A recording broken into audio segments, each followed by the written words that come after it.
Em primeiro lugar, queremos agradecer a todos que estão aqui, em nome da equipe da nossa unidade de acesso a mercado e serviços financeiros e aos nossos parceiros, né, gestores, coordenadores, gerentes setoriais que estão aqui, que nos apoiam, que viabilizam a gente fazer essas iniciativas. É um conjunto e aos nossos viabilizadores de convidados, de pessoas que vão nos ajudar, né, as nossas unidades de conhecimento, de atendimento, e também aos estados, temos alguns colegas de estados aqui presentes, para realizar o 9º Papo de Negócio. Ontem nós estivemos em Belo Horizonte, realizando o 8º Papo de Negócio, com foco mais fortemente voltado para comércio varejista e serviços, oportunidade, que a gente conta sempre com o apoio dos nossos colegas de serviço e comércio do Sebrae Nacional e dos estados. E hoje nós pretendemos que essa conversa foque bastante nas oportunidades da área de turismo, do segmento de turismo e hospitalidade, né? Nós temos assistido, de alguma forma, notícias que às vezes dão conta de mudanças no panorama de reservas, por exemplo, da rede hoteleira, principalmente de médios e grandes hotéis. E isso, para nós, às vezes, obviamente que nós não queremos que isso aconteça, queremos que essas reservas sejam sempre confirmadas, né, Chico? E elas continuem a existir, mas esses fatos geram reflexões e novas oportunidades para os nossos clientes, para os pequenos negócios. E cada vez mais, acho que se consolida a impressão de que nós vamos ter um evento Copa do Mundo que vai fluir negócios muito fortemente ligado às proximidades das cidades, né? E Brasília tem uma característica muito importante, é um hub fundamental, tanto do ponto de vista aéreo e alguns rodoviários das proximidades aqui, tanto do Centro-Oeste como de parte do Sudeste, né? E eu quero destacar que nós encerraremos o ciclo do Papo de Negócio que iniciamos no ano passado, com o 10º Papo de Negócio que nós vamos realizar durante a Feira do Empreendedor em Manaus. O Mário Sérgio está aqui, que é o colega nosso lá do Sebrae Amazonas, que certamente esses papos, né, que é o idealizador desse papo, o grande criador do Papo de Negócio Sebrae 2014, é o nosso companheiro de trabalho, Ivan Tonetti, né? Foi ele quem idealizou, adaptou, né, para a funcionalidade do programa Sebrae 2014, e hoje nós temos mais de 15.000 participações, né, tanto via web como presencial. Esse modelo que nós estamos fazendo aqui é a nossa terceira vez, né? Fizemos em São Paulo, o Cássio está aqui presente, foi o piloto de teste, fizemos o drive lá no Sebrae São Paulo durante a Feira do Empreendedor, e hoje, com a parceria com o AC, né, viabilizada pelos nossos colegas da unidade e capitaneada aí pelo colega Ricardo Vilela, nós temos a oportunidade de estar aqui compartilhando no CACB 1000, né, esse evento, né, Fabi? Que nós esperamos contribuir e traduzir isso em boas oportunidades para os pequenos negócios. Concluindo, eu queria informar, eu acho que a maioria conhece, mas aqueles que ainda não tiveram a oportunidade de ter um detalhamento maior do programa Sebrae 2014, é um programa que se iniciou em novembro de 2009, e o foco do programa é basicamente usar a Copa do Mundo como um grande pretexto, né? Não temos absolutamente nenhum vínculo com isso, mas como um pretexto de apoiar os pequenos negócios em 2 grandes vetores. Primeiro, eles realizarem negócios a partir dos investimentos que foram feitos e que ainda estão sendo feitos, e os efeitos multiplicadores que serão ecoados na economia do país. Estima-se num volume de 180 bilhões, eu acho que esses valores vão se reduzir um pouco por conta de algumas modificações e adequações desses investimentos e desses gastos ao longo do tempo. Mas é bastante representativo. Então, hoje nós temos cerca de 41.000 empresas atendidas, 10.000 empresas aproximadamente acompanhadas uma a uma, né? é onde exatamente nós vamos ter a oportunidade de traduzir o efeito do grande legado que o programa pretende contribuir para o sistema SEBRAE, que é a melhoria competitiva dessas empresas, e em volume de negócio, né, que são aferidos através de iniciativas e projetos e sistemas do SEBRAE, que é o caso das rodadas, dos encontros de negócio e do Sistema Comércio Brasil.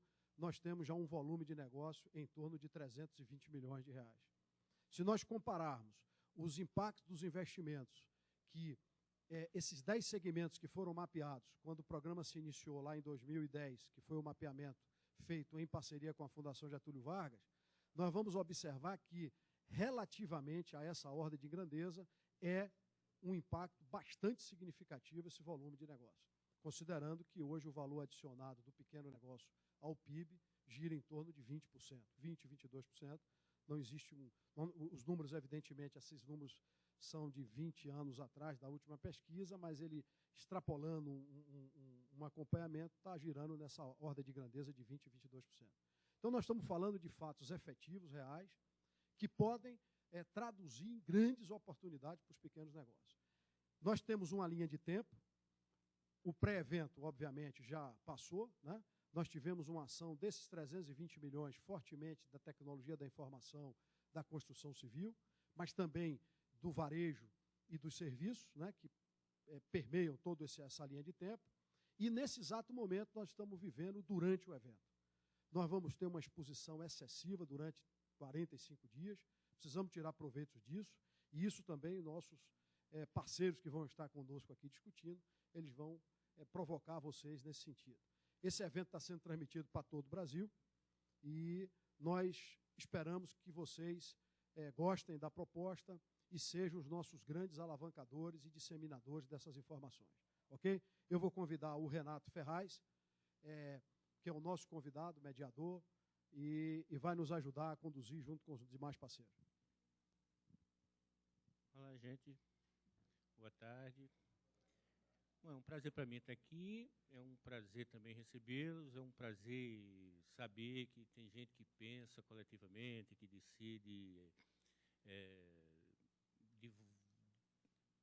divulgar, desenvolver iniciativas como essa para que vocês possam trocar experiência, para que vocês possam ver o que pode e o que não pode ser melhorado. Eu sou do Correio Brasiliense, trabalho lá há 2 décadas já, 20 anos, sou editor de turismo hoje. Na verdade, eu sou editor de suplementos. A gente cuida de informática, de turismo, de veículos. Eu também sou responsável pela área de sustentabilidade. E aí fui convidado para esse evento e fiquei muito feliz que uma das coisas que eu dou mais valor é quando um país foca e apoia os empreendedores e não o capital apenas, né? O juro, ações de bolsa, etc. E aí, fiquem à vontade para fazer perguntas. Eu vou agora começar a convidar os convidados, o senhor Yoshiro, que é dos maiores experiência aqui no receptivo de Brasília.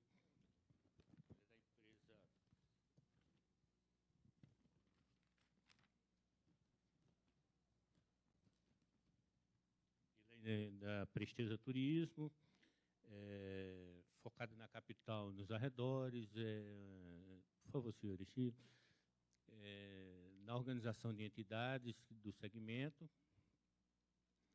Eu queria convidar também o Eldon Clayton, que é sócio do Hostel 7, ou do 7, né? Que é o primeiro hostel padrão internacional aqui de Brasília. O Hugo Gelanza, que é do portal ARP, que desde os 19 anos é empreendedor, estuda administração de empresas. O companheiro André Neri, que é do Google, e aí tem boas experiências para vocês, para pequenos e médios negócios.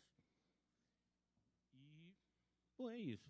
Fiquem à vontade e façam as perguntas que desejarem. Eu vou começar com o senhor Chiro, para que ele passe para a gente que tipo de dicas, de soluções, de iniciativas, a gente deve prestar atenção, adotar num evento como esse. A gente sabe que, por exemplo, o número de turistas visitando o Brasil nesse período, de 13 de junho a 13 de julho, quintuplicou, né? Por favor, senhor Chico. Boa tarde a todos. Muito obrigado pelo convite, nos honra muito. Eu não tenho nada a ensinar para vocês, nem as pessoas que estão nos ouvindo através da televisão, mas com o que eu posso contribuir é a experiência que nós acumulamos durante esses anos todos. Eu vim para Brasília, na verdade eu sou mineiro. Japonês mineiro já é uma coisa rara, né? Normalmente japonês ou é paulista ou paranaense. Eu vim para Brasília de Franca, eu morei 2 anos em Franca, estado de São Paulo. De lá eu vim para cá em 72 para tentar entrar numa universidade aqui em Brasília. E tive a sorte de entrar logo que eu cheguei, além de ter entrado no mercado do turismo, porque eu comecei a estudar e trabalhar em turismo. Eu cheguei ao aeroporto, estava conhecendo o aeroporto, como todo mineiro gosta de conhecer o aeroporto, né? Aí, por acaso, encontrei uma pessoa conhecida. Falou: "Ô, Chiro, está precisando aqui de uma pessoa que fale algum idioma, né?" Eu falei: "Eu falo idioma, falo mineiro e falo japonês, Eu tinha o francês que eu aprendi no ginásio, no ginásio. Tinha uma noção de inglês. E o japonês é de berço, né? Que também não era grandes coisas, porque só falava lá com a minha avó, aquele japonês misturado com português. E eu fiz a entrevista, na época era o Bradesco Turismo, não sei se alguém já chegou a conhecer o Bradesco Turismo, hoje não existe mais.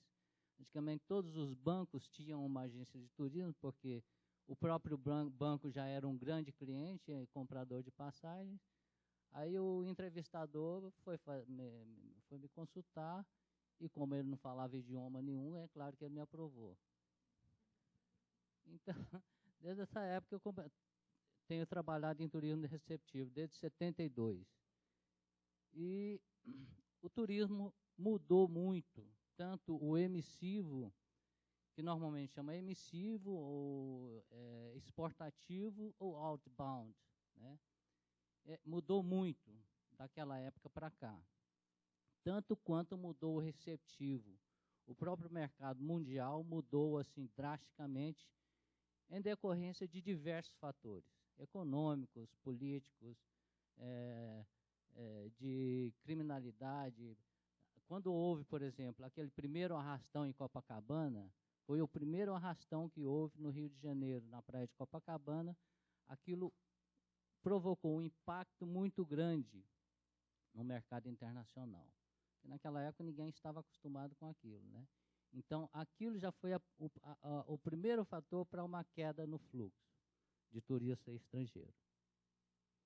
Mas,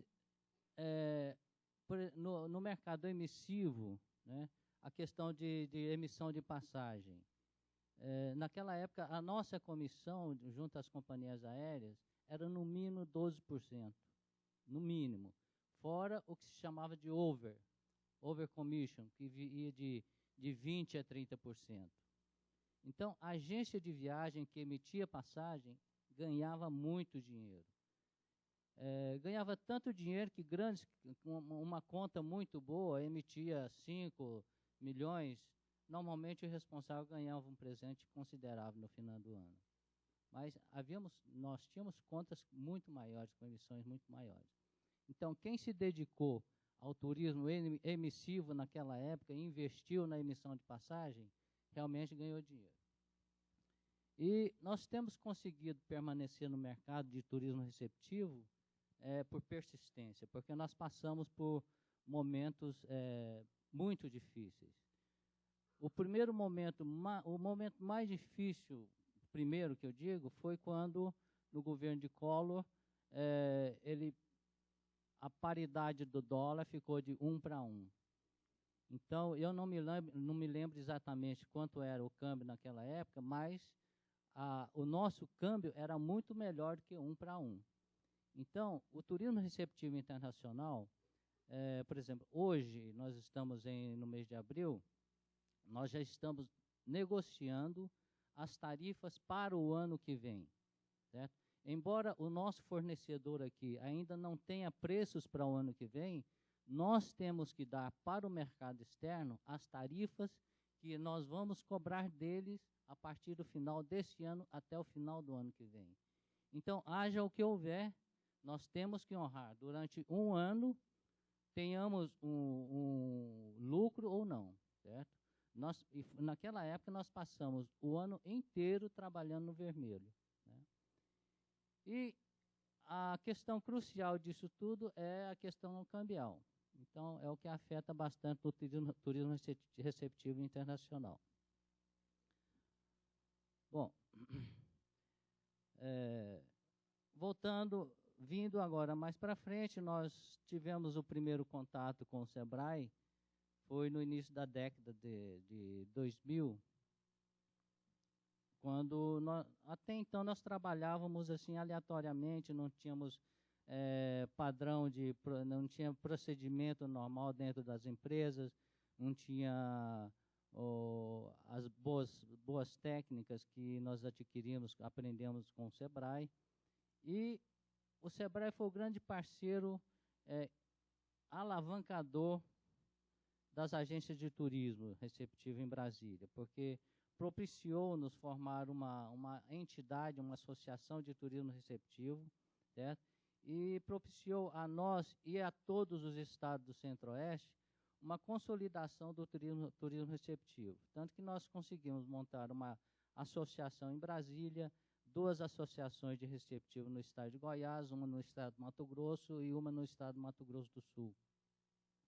E com essas associações, nós estivemos a ponto de consolidar uma federação, que seria a primeira federação de turismo receptivo.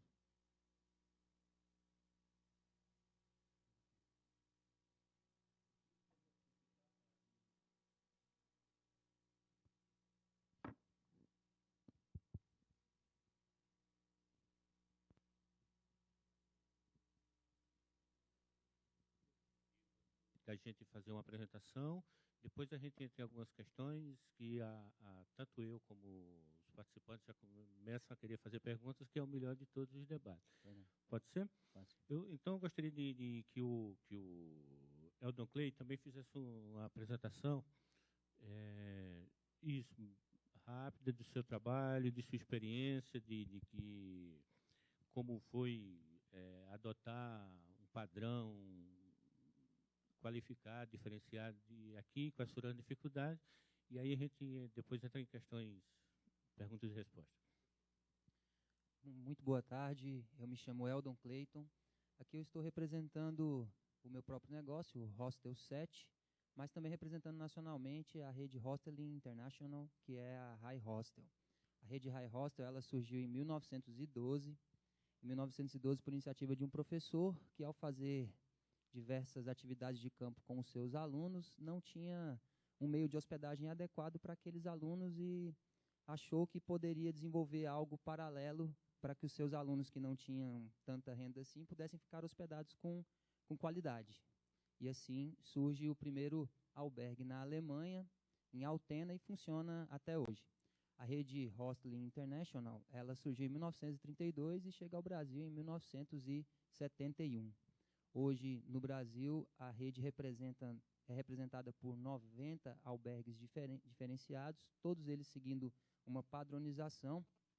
E em Brasília, o Hostel 7 é o primeiro hostel de padrão internacional a ser certificado pela rede High Hostel.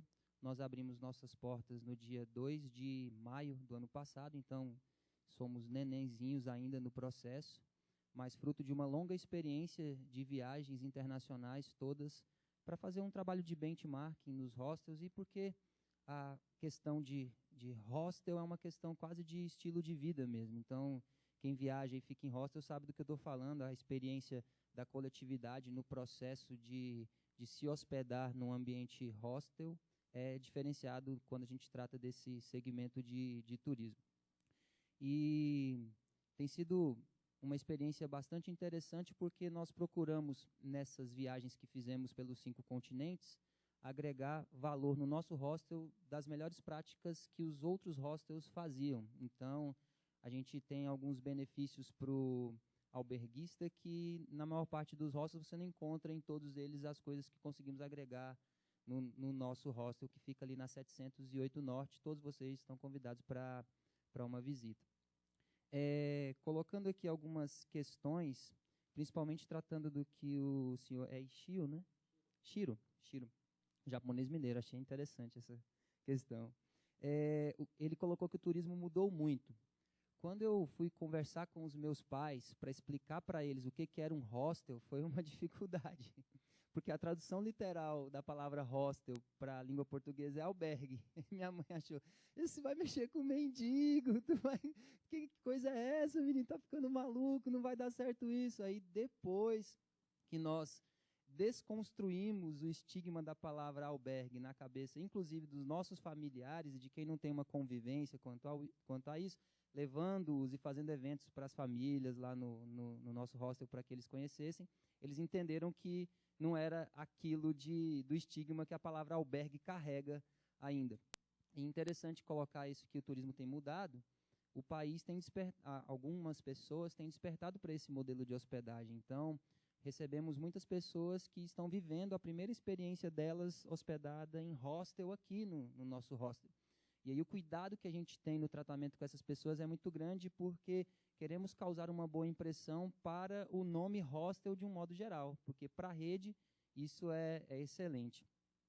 Mas tem uma coisa que eu acredito que também impacta nesse processo de visão quanto às questões do turismo, principalmente em nível local, que é a visão das pessoas sobre o que Brasília tem de potencial para oferecer.